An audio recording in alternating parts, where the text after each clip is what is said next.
మన ప్రభువును ప్రియరక్షకుడునైన యేసు క్రీస్తు శక్తిగల నామంలో మీ అందరికీ శుభములు.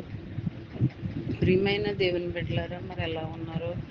గతించిన దినమంతా ఆయన రెక్కల నీడలో నన్ను మనందరినీ కాపాడి మరొక నూతనమైన దినంలో మనల్ని ప్రవేశపెట్టిన విధానాన్ని బట్టి మరొకసారి ఆయనకి వందనాలు చెల్లించుకుంటున్నామండి. మరి ఈ దినము దేవుడు మనకిస్తున్న వాగ్దానం సామెతల గ్రంథము 24వ అధ్యాయము 5వ వచనం. జ్ఞానం గలవాడు బలవంతుడుగా నుండును, తెలివి గలవాడు శక్తిమంతుడుగా నుండును. ప్రియమైన దేవుని బిడ్డలారా, మరి ఇందులో జ్ఞానం కొరకు తెలివి కొరకు మరి దేవుడు మాట్లాడుతున్నాడు అనమాట అండి. జ్ఞానం ఉన్న బిడ్డలు అంటండి చాలా బలంగా ఉంటారంట, బలవంతులుగా ఉంటారంట. మరి తెలివి గలవాళ్ళు అంటండి చాలా శక్తిమంతులుగా ఉంటారంట. మరి ఇలాగా ఉండటానికి మన పిల్లలను కూడా మనము పెంచాలన్నమాట అండి.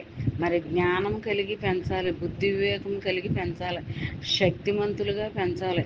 మరి ఇలా చేసినట్లయితే మనము ఆయనకి ఇష్టలుగా మనము ఉంటామన్నమాట అండి.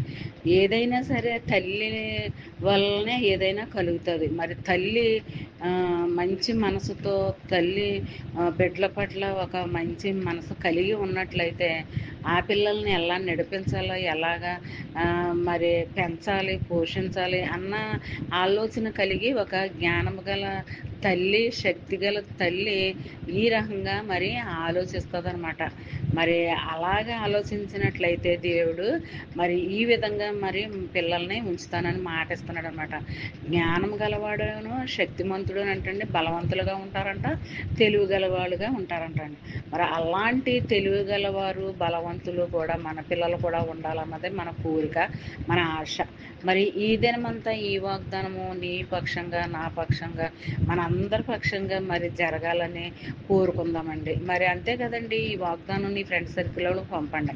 అలా పంపడం వల్ల మరి చదివిన వారు దీవించబడతారు, మీరు ఆశీర్వదించబడతారు.